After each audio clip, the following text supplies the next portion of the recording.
Sunday అయినా Monday అయినా రోజు తినండి ఒక ఎగ్. ఇంతకీ ఎగ్ వెజ్జా నాన్ వెజ్జా మీకు గనక తెలిస్తే కామెంట్ చేయండి. ఇంతకీ మ్యాటర్ ఏంటంటే ఈరోజు ఎగ్ పులుసు రెసిపీ చూద్దాం. క్విక్గా అయిపోయిద్ది. ఫస్ట్ అయితే బాయిల్ చేసిన 4 ఎగ్స్ని ఘాట్లు పెట్టుకొని వేడివేడి ఆయిల్లో ఫ్రై చేసుకొని పక్కన పెట్టుకోండి. అదే ఆయిల్లో కరివేపాకు, జీరా, చిన్నగా తరుక్కున్న ఆనియన్స్, ఇంకా పచ్చిమిర్చి వేసి బాగా ఫ్రై అయ్యాక అందులో అల్లం వెల్లుల్లి పేస్ట్ కూడా వేసుకోండి.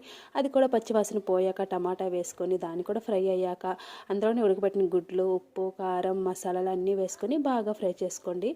బాగా ఫ్రై అయ్యాక మీరు ముందుగానే కొంచెం చింతపండు వాటర్లో వేసుకొని నానబెట్టుకొని ఇవన్నీ ఫ్రై అయ్యాక అందులో ఆ చింతపండు వాటర్ని వేసుకోండి. అదే మీకు ఎక్కువ పులుసు కావాలంటే ఎక్కువ వాటర్ వేసుకోండి, మీరు చిక్కగా కావాలంటే కొంచెం గుజ్జు వేసుకోండి.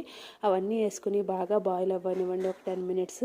అప్పుడు లాస్ట్లో కొంచెం కొత్తిమీర వేసుకొని ఆ కొత్తిమీర కూడా దాని ఫ్లేవర్లు అన్నీ పట్టుకున్నాక అంతే, గ్యాస్ ఆఫ్ చేసుకొని తినేయడమే. చాలా అంటే చాలా బాగుంటుంది. ఈ వీడియో కనుక మీకు నచ్చినట్లయితే మా వీడియోని లైక్ చేయండి, ఛానల్ సబ్స్క్రైబ్ చేసుకోండి. Thanks for watching.